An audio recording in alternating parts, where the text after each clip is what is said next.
Batu, Barada, Nikto. You must remember those words. Gordon's alive. You know what the Turing test is? I know Kung Fu. Dead or alive, you are coming with me. My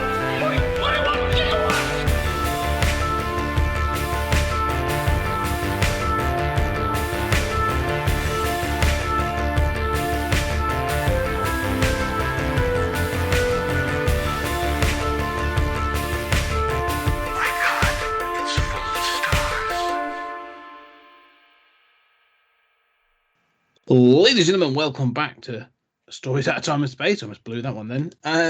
This is a Patreon special that we are doing following on our Doctor Who retrospective.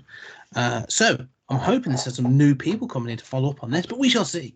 Yes, but we're doing our Doctor Who retrospective final write-off. And as always, I'm joined by Julian.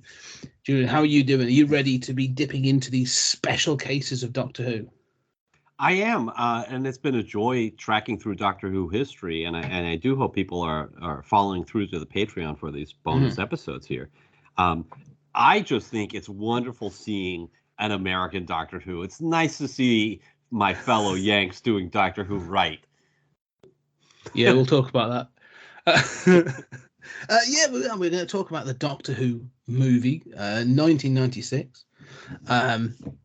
Starring Paul McGann as the new Doctor, Eric Roberts being possessed and playing the Master, Delphine Ashbrook playing Dr. Grace Holloway, and Z.J. Su playing Chang Li. This was a reboot to be brought up.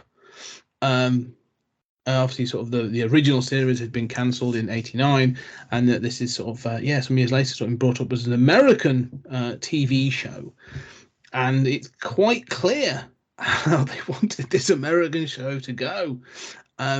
This is a very different kind of Doctor. Just give a quick plot. Let's give a really quick plot summary because it's sort of it's quite sort of straightforward. The seventh Doctor, Sylvester McCoy, appears at the beginning, and the Master is to be executed and destroyed by the Daleks, just to add, on Skaro. And he has requested that the Doctor be the one to return his remains to Gallifrey.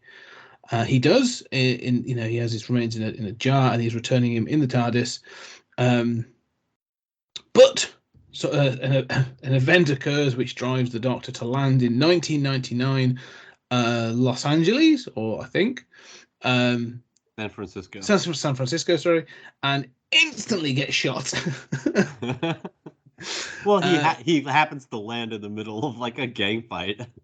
Yes. Yes, we'll talk about the use of guns in this show.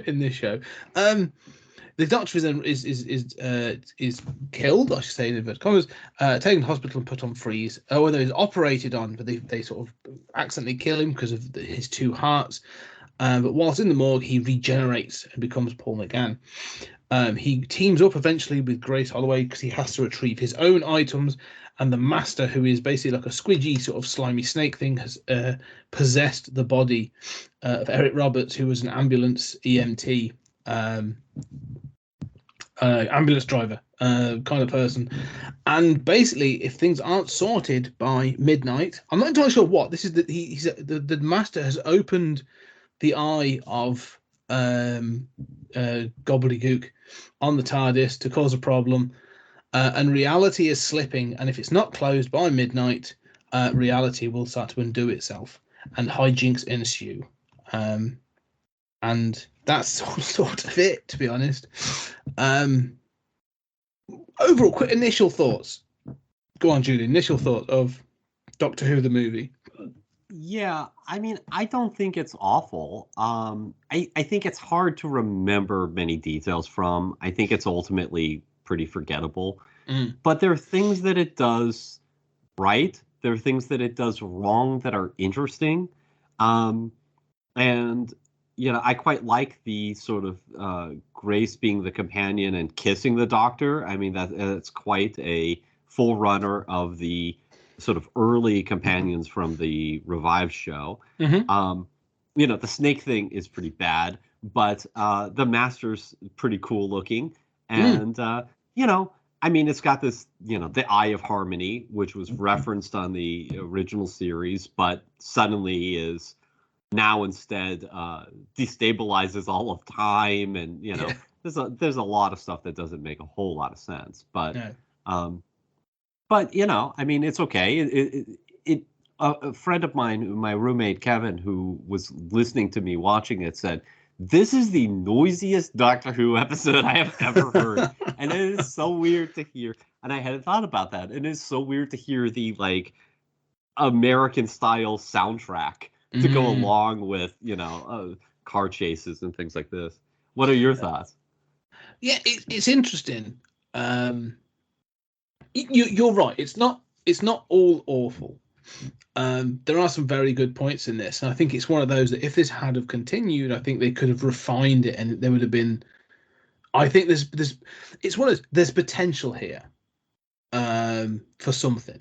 I'm watching it going like, yeah, that bit's not great, that bit's great. I kind of like that, but drop this, drop that. I mean, the potential. The interesting thing I find is again, like, Eric Roberts is clearly having an absolute whale of a time playing the Master. Like, he is hamming it up left, right, and center, and gives some fantastic line deliveries. Like, there's times when he's watched like The Terminator, and there's times when he's watched like something else, and he's just doing it all. And I'm just like, brilliant, you go for it, because that's kind of fun. I'm enjoying all of that. Again, like, yeah, what's her name? Delphine Ashbrook is sort of like the Dr. Grace Holloway. She's fine. Like, again, like, she's actually not a bad companion. Like, she's clearly very bright, and she's sort of like got agency. She's she's got a history. I like the fact that they almost go for this idea of the Master having his own companion with Chang Li. Like, that being set up. Clearly a character that can return later. As a future part-time companion for the Doctor or whatever. So I like all those sorts of bits. Actually, there's a framework there where I'm like, cool, this feels good. I also like this idea of using the Master as a transitional character, in the sense of, like, like sort of when they say about, right, if you're going to get the Avengers together, you need something that forces them to have this situation.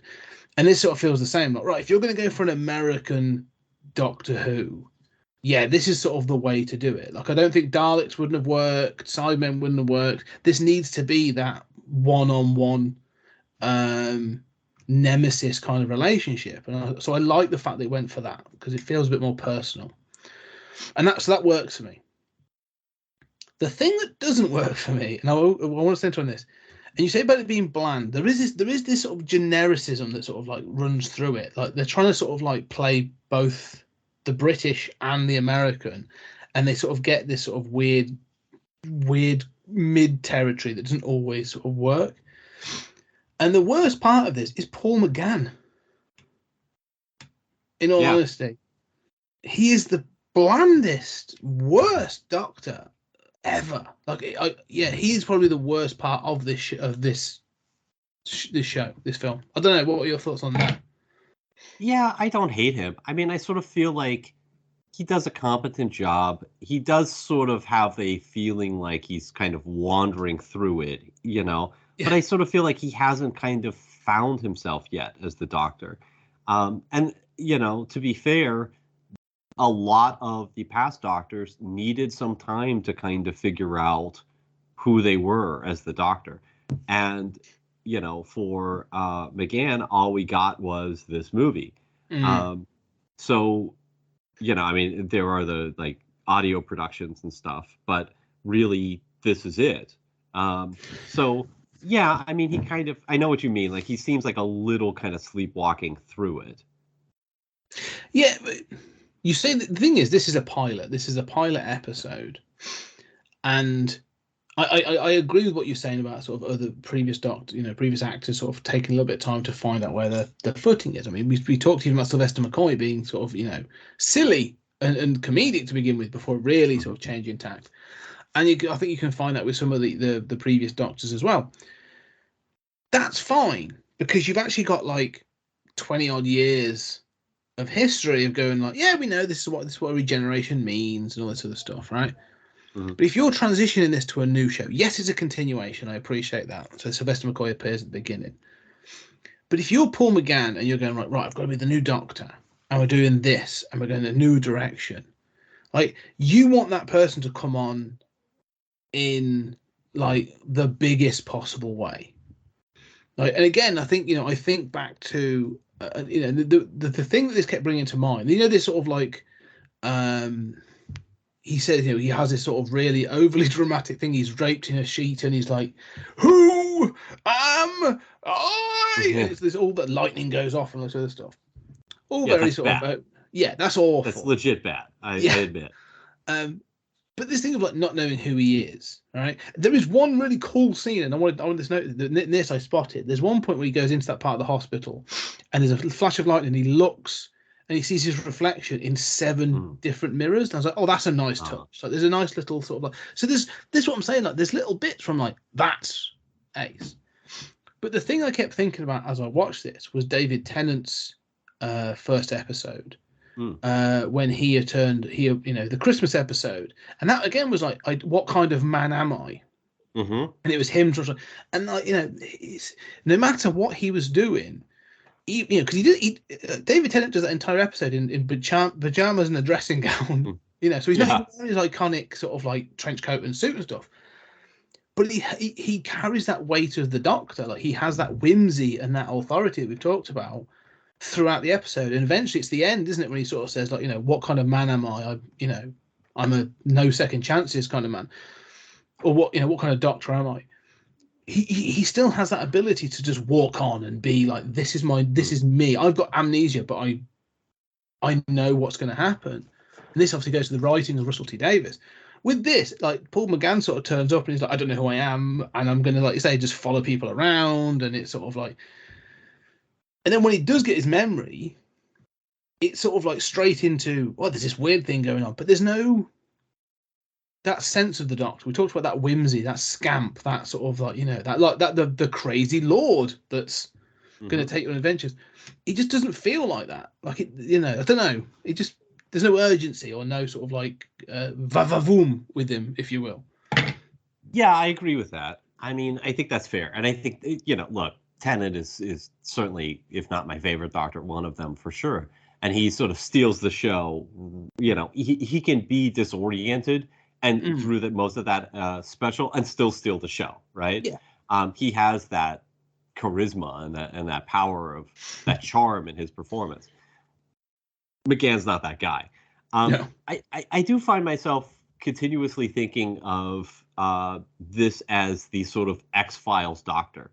Yes. And this was obviously made a few years into the X-Files. And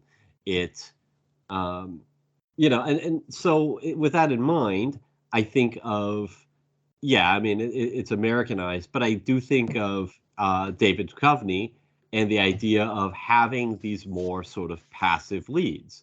David Duchovny, he's a very good actor, but, Fox Mulder is not a go-getter, charming sort of guy. He's a weird guy who kind of just does things.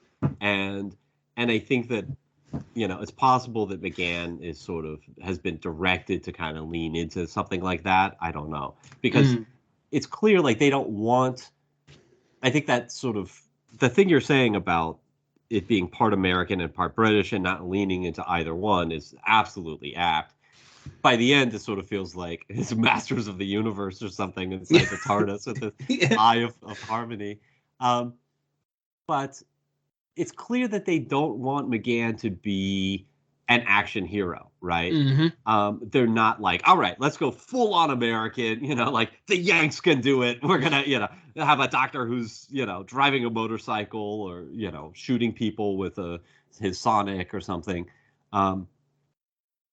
So I don't know what direction he was given, but maybe he was given direction to sort of play it down. You're the David Duchovny, of the series or something. I don't know.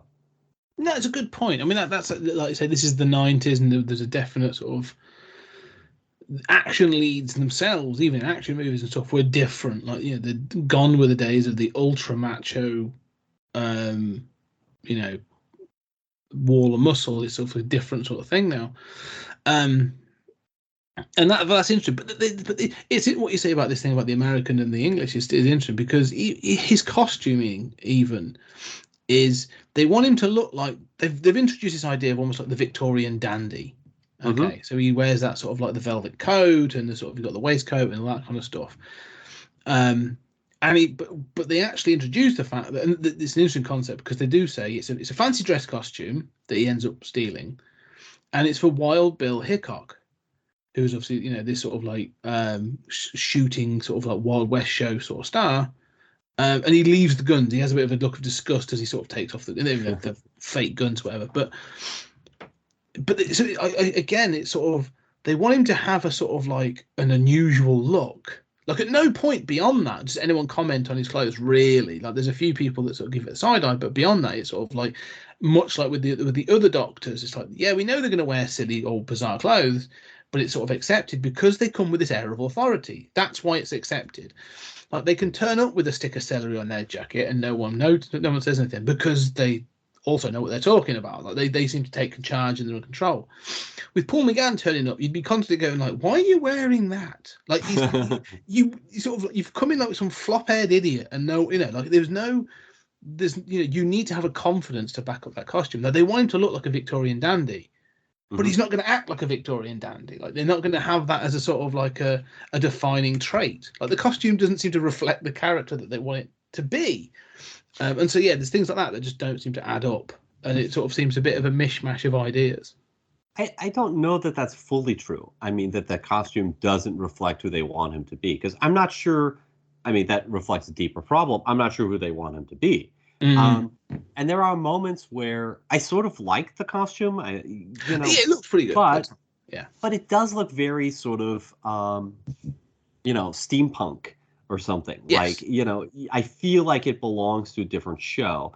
And, you know, maybe McGann and the vision of this character is, yeah, he's aloof. He's, you know, the smart guy. He's the doctor.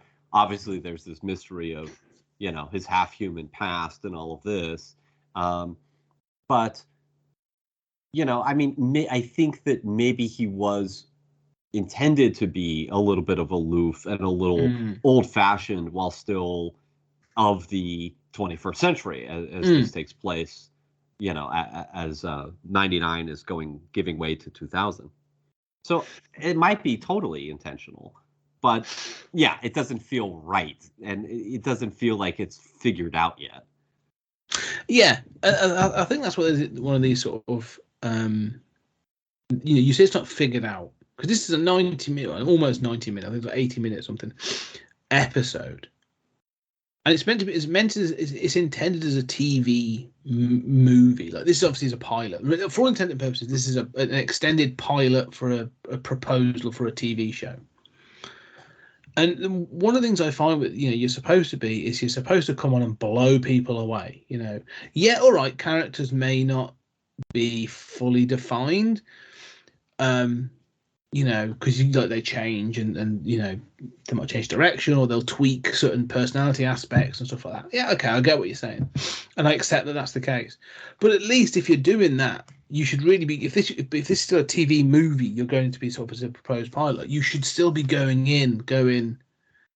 if we're successful, this is where we want to end up. So we want to be sort of hitting the ground running, because we want people to want us to go on that journey.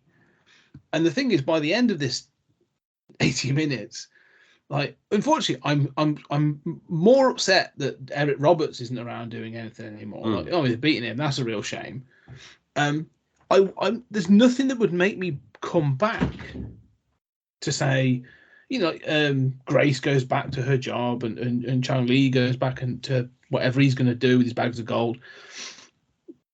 Like, there's no sort of like, it wraps up in the most sort of like serene way that you just go, oh, all right. And that ending sort of like seems to be sort of like, you know, I don't know, that it encapsulates the entire thing a little bit to me, where like this adventure sort of is almost of no consequence.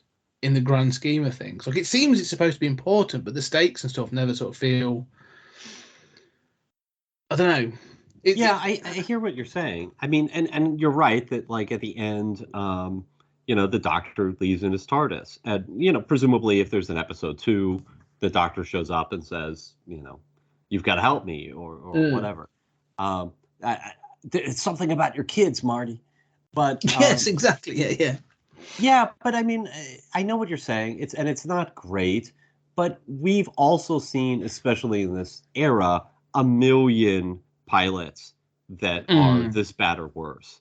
I mean, I look back on so many pilots, and I have the same attitude you do. Like, this should be you giving it your all, and I hate when I criticize a pilot and people are like, well, you've got to give it a couple seasons. No, I don't. The pilot should wow me. The pilot should totally sell me on why I should continue watching the show. And this does not. And you're completely correct. I do think that there are a lot of pilots, especially in the 90s, that don't sell it as much as this does. And some of them went on to, be relatively successful shows. Having said that, I do think that your point about kind of not having things figured out makes me think about how, especially in the climax, this goes for sort of spectacle. And I can see how watching this in 96, I mean, I would probably have thought, well, that's a decent sci-fi TV movie. I mentioned Masters of the Universe. I mean, it does go for that the costume of the Master at the end, and the Eye of Harmony opening, and this sort of rift, and forget the snakes, but I mean this big stakes sort of finale with the world coming to an end. It's all very ambitious for a sci-fi TV movie. And I think that while I would imagine that this is influenced by the X-Files, and that a continuing Doctor Who show would have been much more in that vein, it's really going for some stuff, going for that Grand Guignol sort of stuff in this pilot. And I think that that's commendable, but I also think that, to your point about not having things figured out, it seems more interested in that than it does in presenting the Doctor as somebody who, through his charisma and through his personality, you want to see more of. And it just isn't doing that. Yeah, no, I agree, and I think you're right about the finale, actually, and that's a good point. The climax in the TARDIS with the Eye of Harmony, and in fact, I would just say the TARDIS interior itself, actually, like, they've got a completely different direction. They've done something completely different, and I kind of love it. This idea of sort of like, it's like a giant manor house inside there, and it's got stairs, and it's got all these different bits and pieces and stuff. Like, it's such a good idea, and it sort of feels like that's almost what, like, Russell T Davies and Moffat sort of lent into a bit more. Like, you have the control room, but they often talk about other areas of the TARDIS now and stuff, and there's this room and that room, and it sort of feels a bit more of a nod to this. So I do like that, I really do, and it looks great. And so I do like that sort of look at the end. And again, like, the Master coming down in sort of like the Gallifreyan sort of like costume and stuff is cool. This is what I'm saying. Like, Eric Roberts is clearly going, like, I'm going all out. Like, I'm going to have some absolute, like, I'm going all campy. Yeah, like, I know this TV show's what it is, and I'm going to go for it. And he's my favourite part. But you're right about the end. There's some parts like where the at one point the sort of ceiling of the TARDIS sort of becomes like an astronomical sort of chart and stuff like that. And I'm like, oh, all those ideas are good. Like, they're working for me. And there's some jokes as well in this that kind of work as well. But I don't know. It's because it's sort of so hit and miss at times that when the highs are, those highs, they're not the highest of highs, but when you get a high, it's like, like you say, they're going for something. It's quite interesting. It's pretty good. And then it drops off to sometimes such lows that you are just like, oh, all right, this is a bit all over the place. And so, I think the unevenness of it is the part of the problem. But also sort of like this weird thing of how it seems to treat. It's so because obviously it wants to get to Paul McGann as quickly as possible, and I understand that as well, because you're introducing the show with a narration by Paul McGann to then have Sylvester McCoy sat there, and if you've never seen the Doctor before, you'd be going like, who's this young guy narrating? Who's this old British guy sort of kicking about in the TARDIS? Like, what's going on? So yeah, like it's quite confusing if you've never seen this.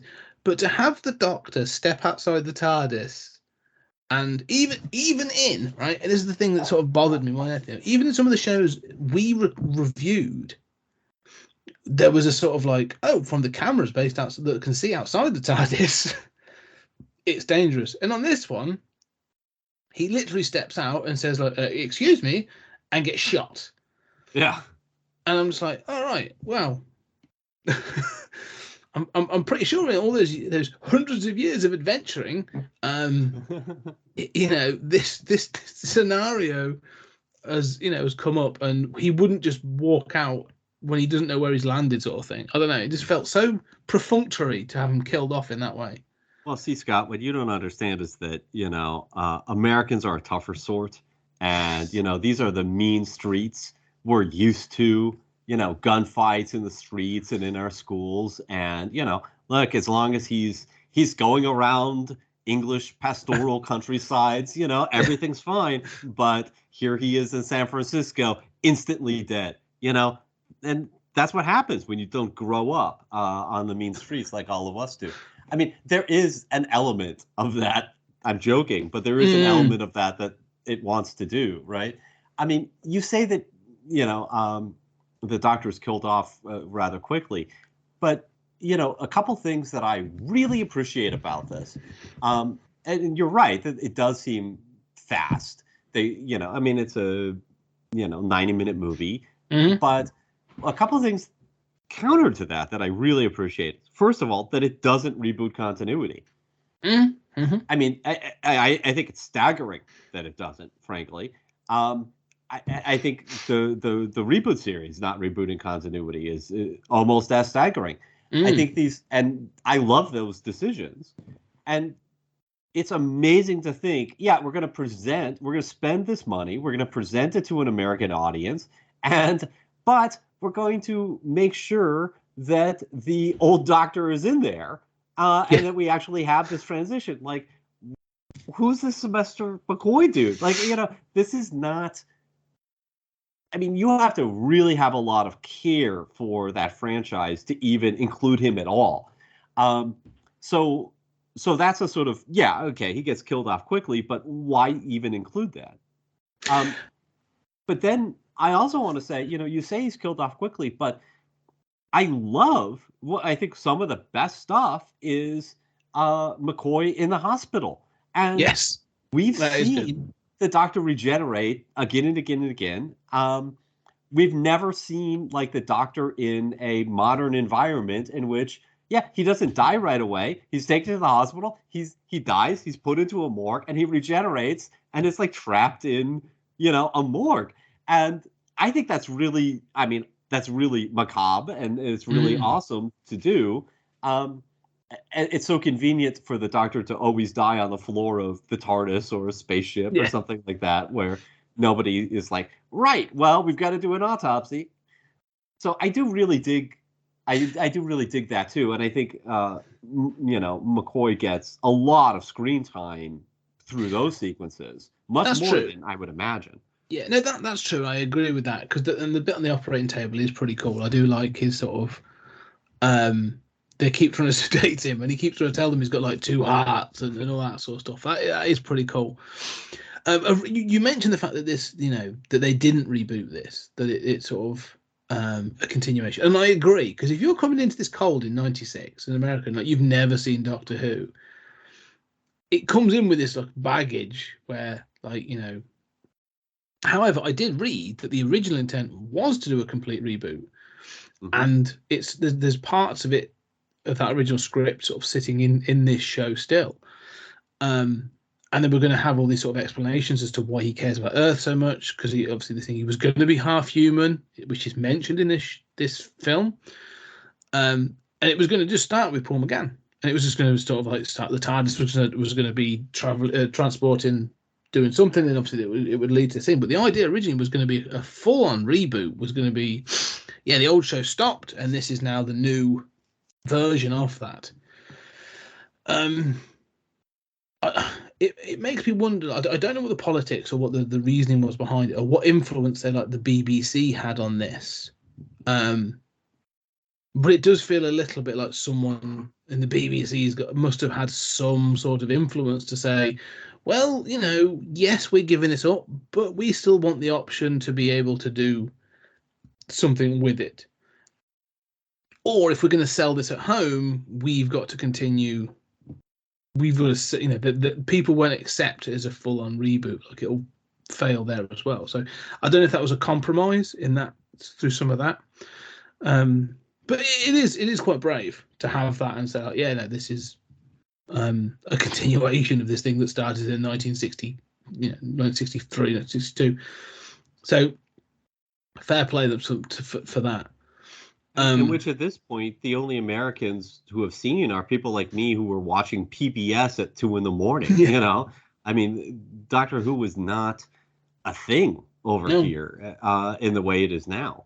So, yeah, I mean, you know, and apparently the financing was $5 million, with Fox spending half of that, BBC putting up $300,000, and then 2.2 remaining being split between Universal Television and BBC Worldwide. So maybe the BBC influence was like, right, we want to repurpose this over here, so just, you know, put McCoy in there.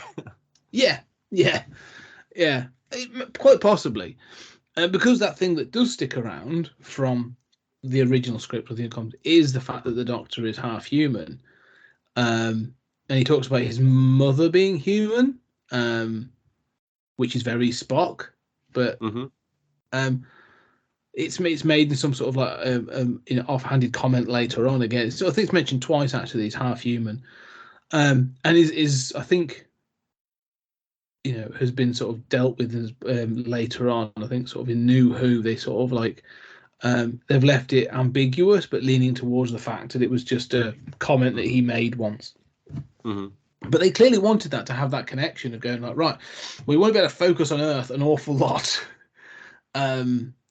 You know, for budgetary reasons, if we're going to do a season and we want to commission 22 episodes, well, not every single episode is going to be on a different planet. So some episodes are going to have to be on Earth, and we want a reason as to why he's here. So give it right, and that's true of the classic series as well. I mean, you know, obviously his mom would be British. To explain this obsession with Great Britain, but. Yeah, I mean, I do want to say, I mean, again, I don't think this is an amazing TV movie or anything. I mean, I do think it's fine in the context of 96. The idea that he's half human also leads me to a couple points about how, even though this doesn't especially work, it's a smart script in a couple ways, and in ways that it ties its themes together. So, like, the fact that he's half human is tied to how this Eye of Harmony can only be opened by human retinal scans. So, yes, you know, the idea, even though they could have explained this clearer, is that, like, the Doctor, because he has human retina, he can open the Eye of Harmony, but other Time Lords won't be able to. And in fact, it's through looking at the Doctor's eyes that the Master goes, oh, he's half human. Which is not a great moment, but and then apparently any human eye can open this, which is a bit absurd. Security's really poor in that sense, right? It's like, we need a fingerprint. Any human will do. You just can't be a Time Lord or another alien. But I mean, there is this kind of like the connection to humanity, and him being half human is, in fairness, important to the plot. And obviously, the Eye of Harmony is a dumb MacGuffin. We've seen a million of those in the Doctor Who British episodes, so this is not unique. But but the other thing is that it's sort of like destroying time in a span of hours. And I really dig how this is tied to millennial concerns, which were a big thing at the time. We talked about sort of strange days, previously on Stories Out of Time and Space, and how there was not just Y2K, but all of this millennial anxiety.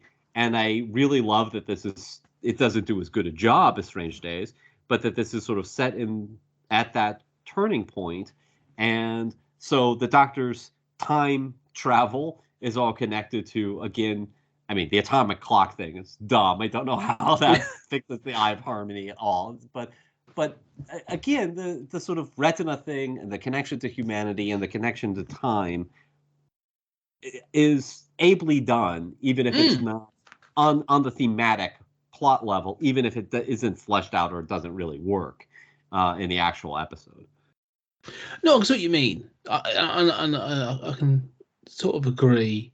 Yeah, whoever wrote the script when they were writing it, they got things they wanted to hit, and they thematically they managed to nail certain things, and do it quite well. The idea of time and stuff being sort of messed up and sort of it has a compressed timeline. I mean, although you say this film has a compressed timeline, there's a fantastic moment.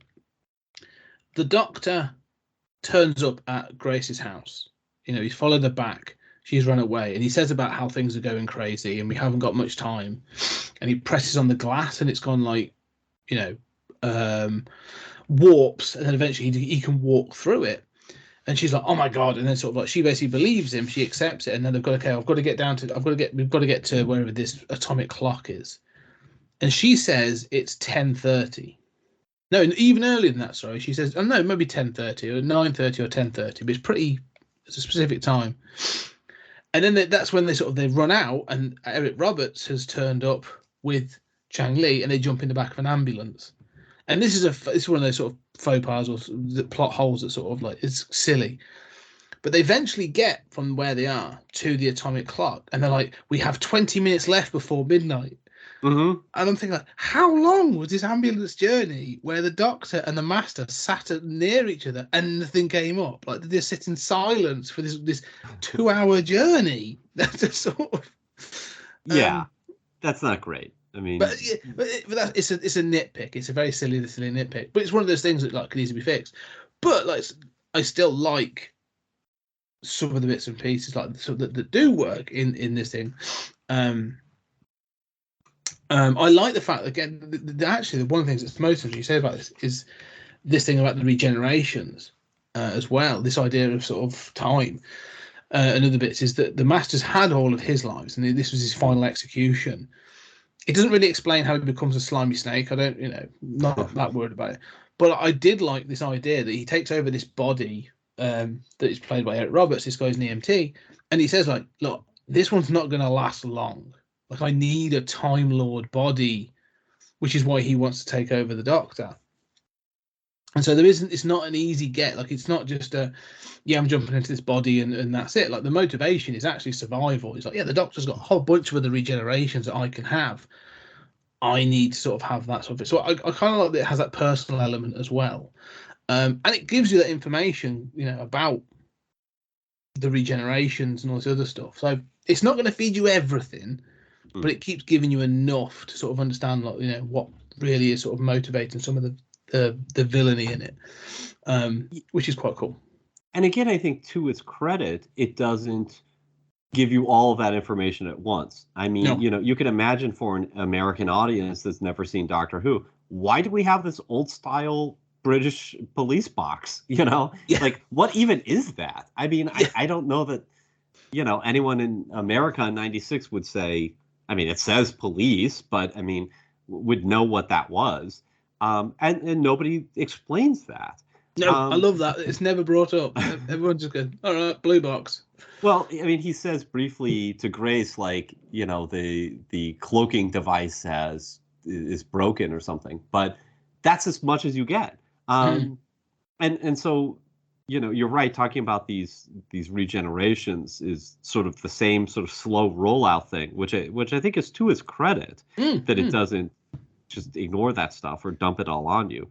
This idea of the Master dying, one of the weird things about the Master throughout the original series is that he's always dying. And, it's true, like in his dozen or 15 appearances or something in the original show, Like he's desperate for additional regenerations, like almost all of the time. That's just his motivation through most of the original show. And so this kind of, again, continues with that in a remarkable way. And I think his duplicity in lying to Chang Li and Chang Li's moment of realization is ably done. Again, even if not all of it's working here. That thing about him walking through the glass, you're right about the timeline, and that's a great spot. I was actually bothered by the walking through the glass, which I thought was a well done special effect, especially for TV in '96. But at the same time, I thought, right, if time is so out of warp that like the physical fabric of the universe is breaking down and people can walk through glass, why does nobody else notice this? Right? Like the whole world is just like party like it's 1999, you know, like, ow, you know, here every time they go to toast, like their martini glasses are going through each other and like, F it, let's just keep drinking.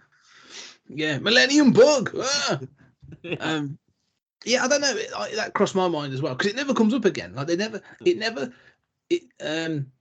impedes the plot in the sense of like, or it never benefits the plot. Like the Doctor never is able to utilize one of these sort of like anomalies. It never stops him, or like, you know, his bike doesn't disappear into the road at one point, or he's not able to use it to get away from something, which is something I think would be a nice turnaround. Like these anomalies should come back and sort of like become more severe at the end. But yeah, no, that is a good point. Because this is that going back to that thing of like what their intent of this, because it does go at a pace. Like this thing, you know, the first half an hour. The first bit with Professor McCoy is pretty good.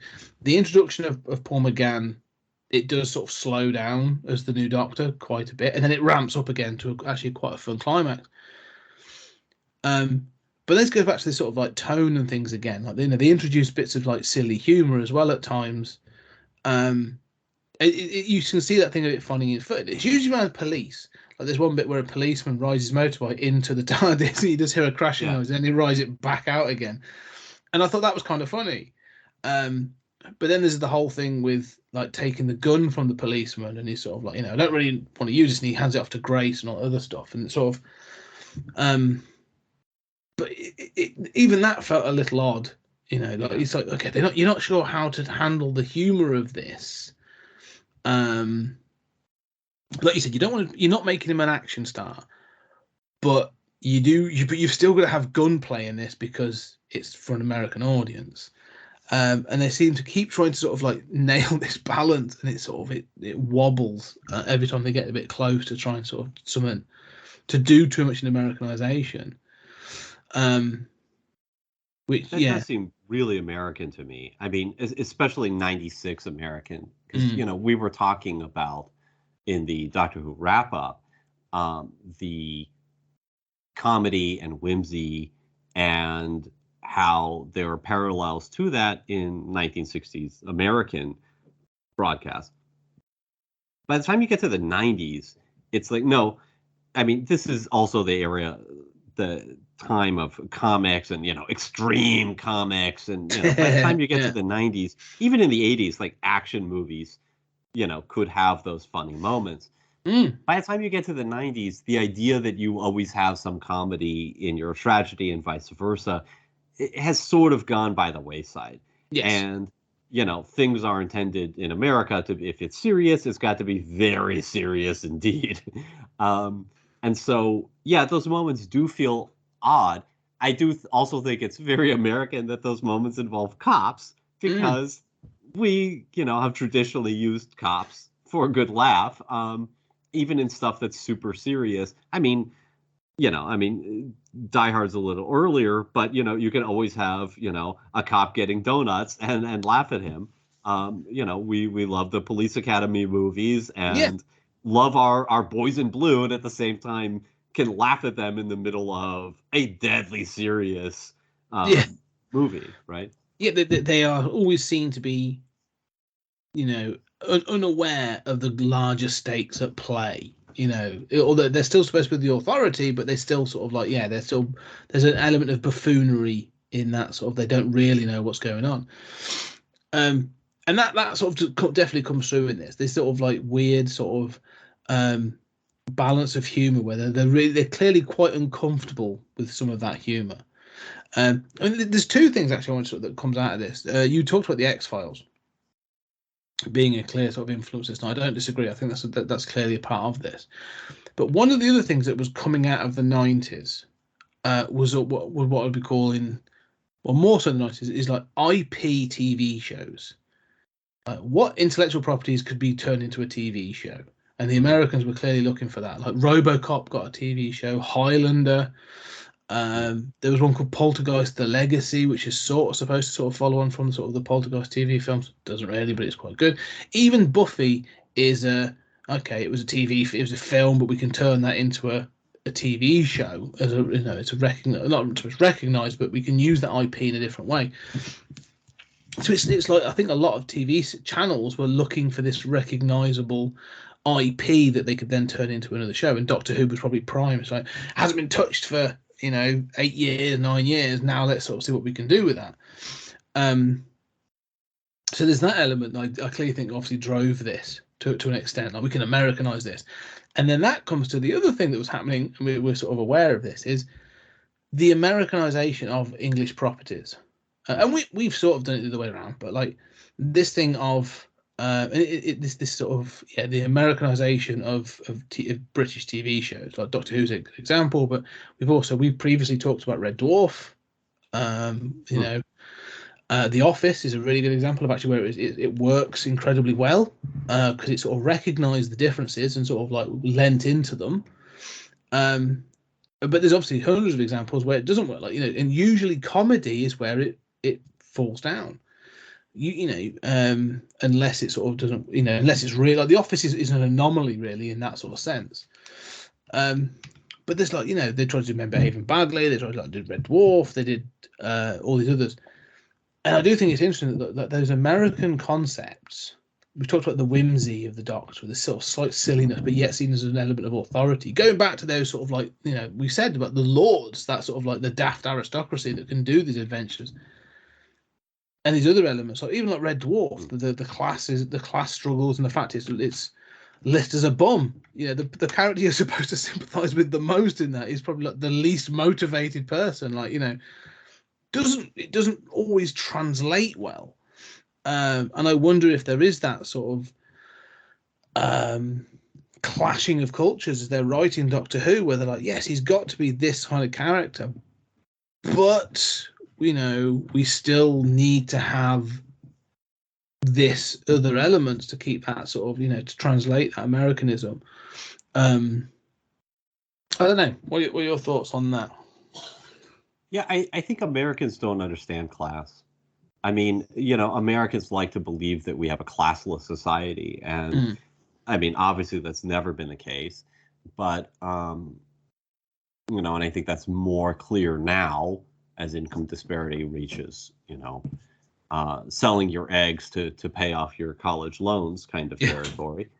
But, still, we don't get class. And, I mean, class is this thing you have over there, but that, functions, it's invisible here, or the way that it functions is more through sort of signifiers like, so a character's got a wife beater, t-shirt on. Right. Well, that's an indication of class. It's these kinds of taste signifiers rather than, real class signifiers. And I think that, like you talked about The Office, what's interesting to me is that, The Office, the American version, that first one is like a straight up, the first series of the American one is a straight up adaptation. Just line for line, episode per episode, very, very close. And as soon as you hit that second season, Michael's a different character. And Michael is a sweetheart. And he's a bumbling sweetheart. He's not at all the Ricky Gervais character, who is a detestable monster, right? Yeah. And he starts out as a detestable monster. And occasionally they veer into that territory. but they're very careful to what saved the American Office was to make all of those characters ultimately likable. That kind of pablum, American pablum thing of everybody's got to be likable. That is an element that I don't like about our fiction. Go ahead. That's a really good point, actually, you just made there. Because this thing about being likable, one of the things we actually said about the Doctor on a number of occasions is there are times that he is verging on unlikable in almost every regeneration. Going back to Hartnell, he's gruff and impatient with the younger people around him. Like, he wants to give an education, but it's still that sort of Troughton is a bit daft, but you get to even the third Doctor, like Pertwee and stuff, and Baker, they've got a gruffness about them that at times they're making decisions and they treat their companions a bit like crap because he has that arrogance where he's like, look, I'm bringing you along. You are my companion. They will have those moments that probably doesn't always sit well. Like you say, Sylvester McCoy in particular, in those later series, there is that Machiavellian thing where, I'm going to work to completely destroy the Daleks, or I'm to save humanity, I'm going to completely wipe out this Arthurian species that's sort of landed in the lake or whatever. Like, he is willing to do those things and be that sort of but not so much bumbling, but like you say, that there's that whimsical side or edge that just smooths off this thing. But if you really boil it down, you're a bit like, how much genocide have you actually committed? An awful lot.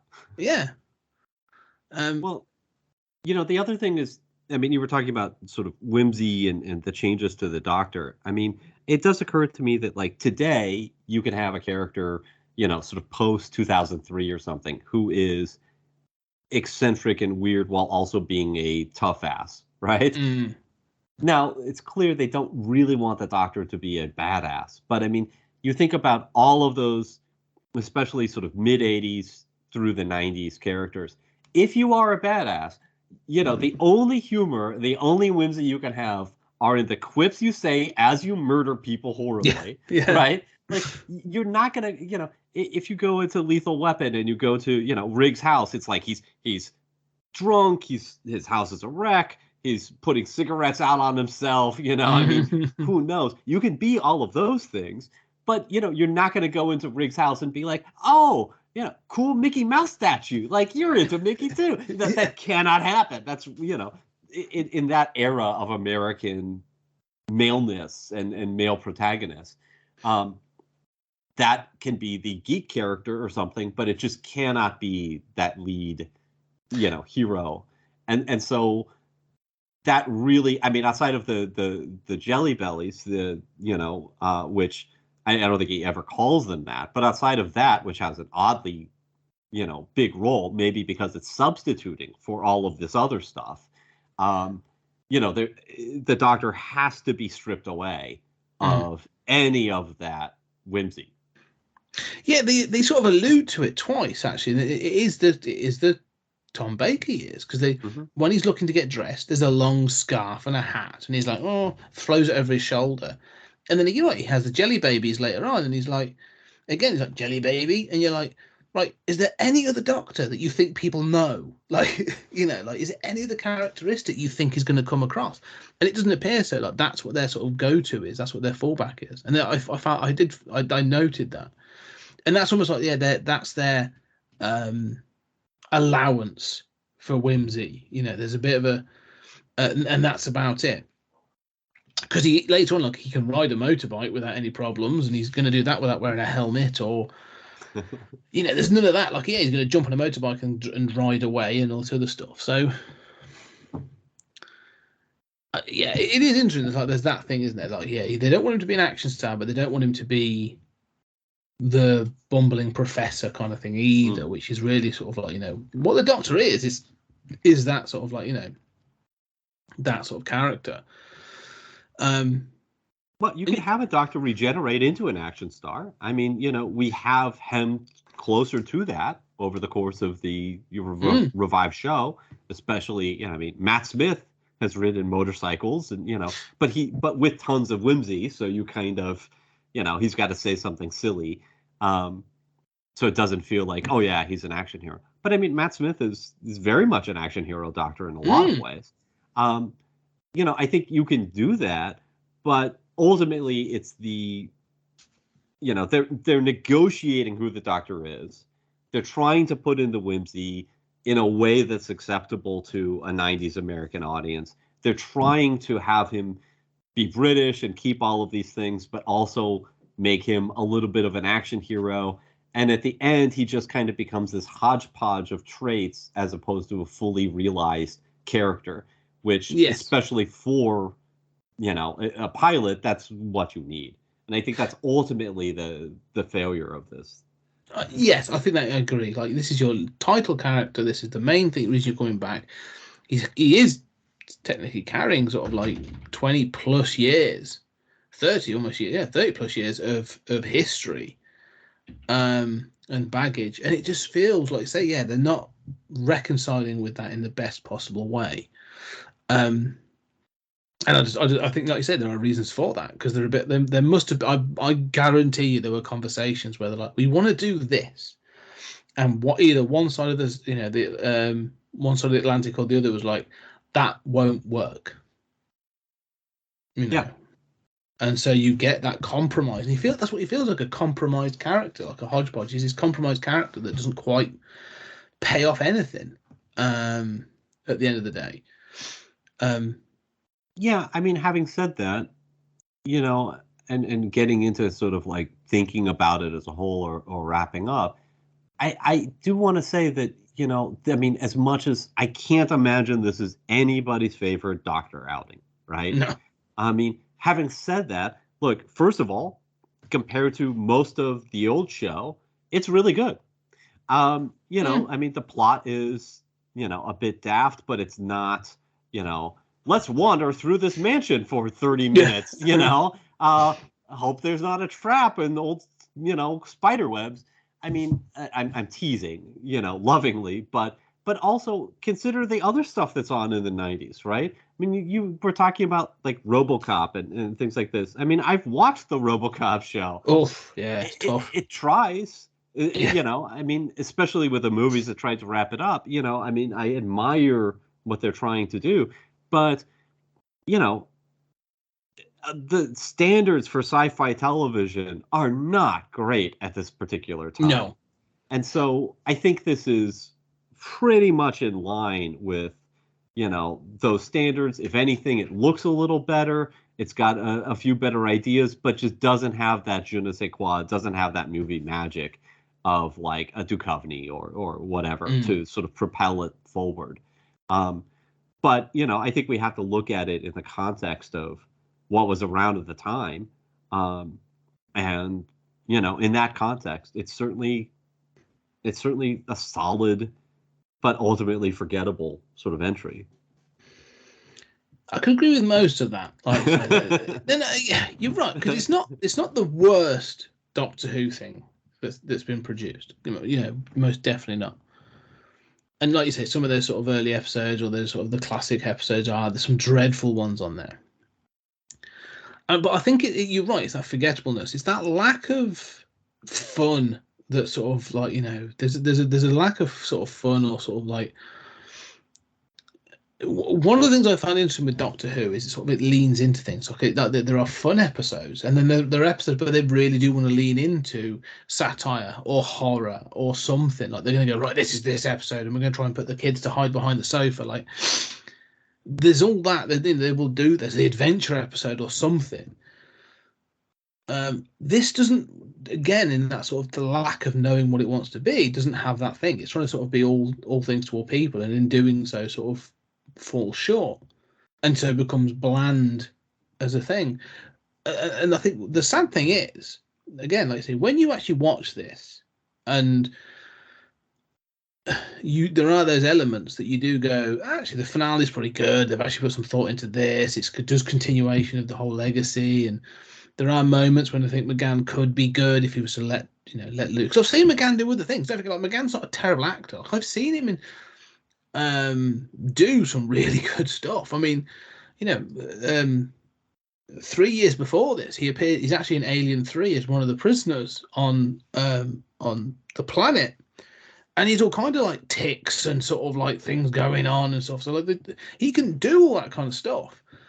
And so yeah, it just feels like, okay, if this had just been let loose as a series, like if this hadn't just been a pilot TV movie and they'd gone, right, we're actually going to green light, I don't know, 10 episodes, 6 episodes.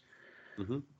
I do wonder how different things would have turned out by that 6th or 7th episode, where they're like, "Oh, we get it. Like, we're going to try this." He's falling into sort of his role a bit more now, and we're getting into a groove. I wonder what the history would have looked like, what the potential would have been, because the potential is there. It's just not all captured in this TV movie. Yeah, and I do feel that same way. I mean, I don't know how much I would have liked that series. Mm-hmm. You know, I don't watch a lot of 90s TV sci-fi anymore. I don't think most of it holds up. I mean, I also, you know, a lot of 80s sci-fi doesn't hold up. There's a certain charm when you go further back that isn't there quite for me yet about 80s and 90s stuff.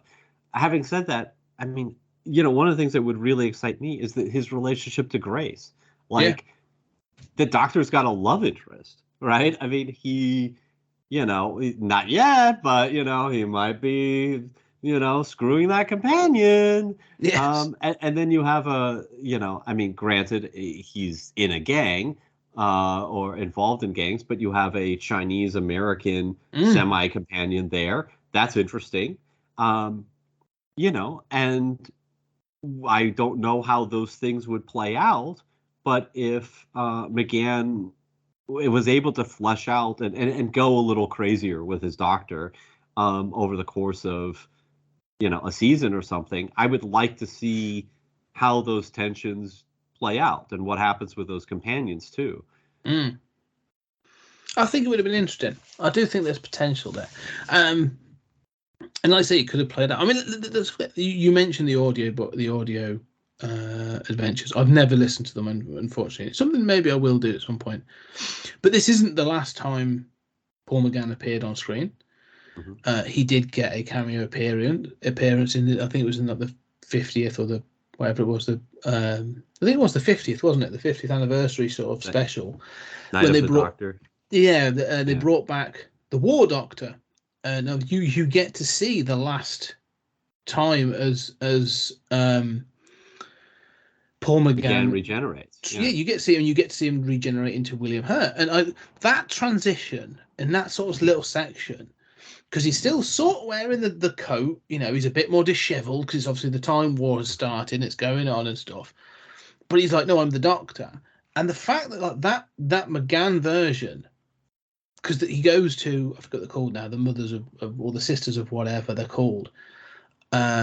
One of them is it suggested maybe his mother, or there's some suggestions around that sort of one of the Gallifreyan things, but he makes that choice because they say to him like, you can make this, we can give you this thing, we can enforce your regeneration, and you can become the War Doctor, like this other thing, this warrior, and he chooses to do so.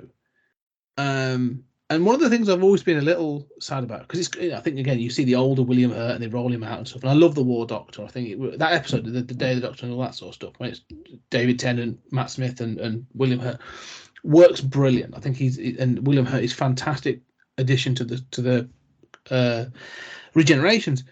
But there's a part of me that's like, okay, I would really like to see what happened to lead up to that, like.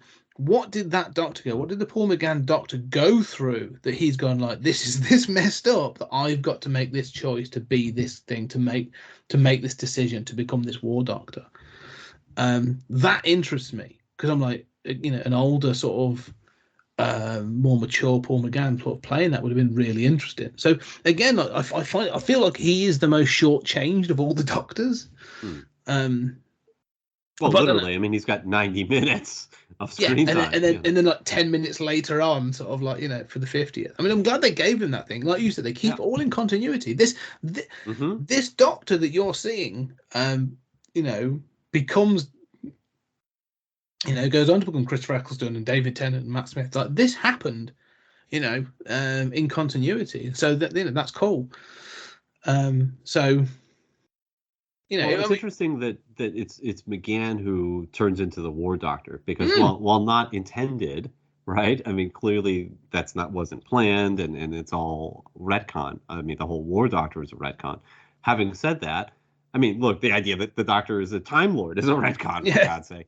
Having said that, McGann is that sort of little less humorous, sort of American Doctor, and damn it, us Yanks like our wars, when the the chips are down, send in the Yank who's going to say, got to make that tough decisions, become the War Doctor. If anyone was going to become the War Doctor of the first 7 Doctors, it would be McGann. Yeah. No, I guess maybe the third, right? Because he worked with Unit, but let's ignore that. Let's just, for the purposes of my deep thesis, I'm going to ignore that I just destroyed it in this sentence. No, I think you're right though. I think you are right though, because I think Pertwee, he might have worked with Unit, but he was always he was the action Doctor, but there was always something else about Pertwee. Like McGann feels like the sensible choice. And when you know that, we talk about this whimsy in this thing, like you say, you now then get Eccleston, and Eccleston does a season. And I kind of like him. He's fine. He was a good introduction. And he obviously carries that thing about being the last of the Time Lords and that sort of stuff. But weirdly, like you say, like Eccleston seems to sort of like sometimes struggles with that whimsy as well. Mm-hmm. And I find that when you watch him and you see interviews with him, and like he didn't want to be pigeonholed as a doctor, and he does all these other films, and so he takes himself very seriously. Mm-hmm. And I can see that it's not until like Tennant and Smith and all the others that they go, oh no, we can be silly and still be this thing. Like Eccleston clearly struggles with it, and it took a while for them to recapture that, I think, original sense that is with some of the original Doctors. Yeah, and in continuity, right, the explanation is that he's just been through the Time Wars. And, again, him being, it's a little bit of a retcon, but I mean, him being the last of the Time Lords is, not as much of a retcon as saying that he's half human, but, it is, I mean, that's a big deal in terms of how you reposition that character. Yeah.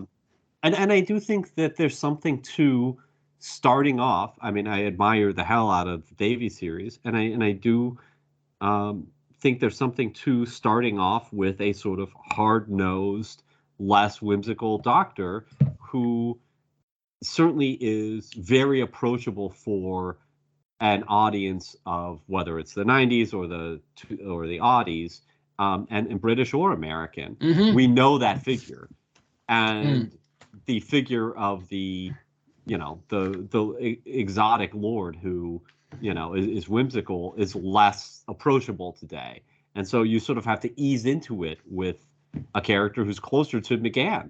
And in some sense that legitimates at least some of the decisions made here, even if they don't really work in the TV movie.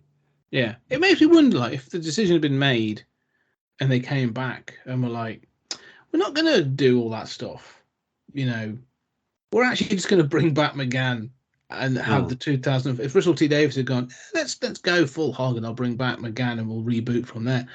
Again, like, I think he could have been really interesting.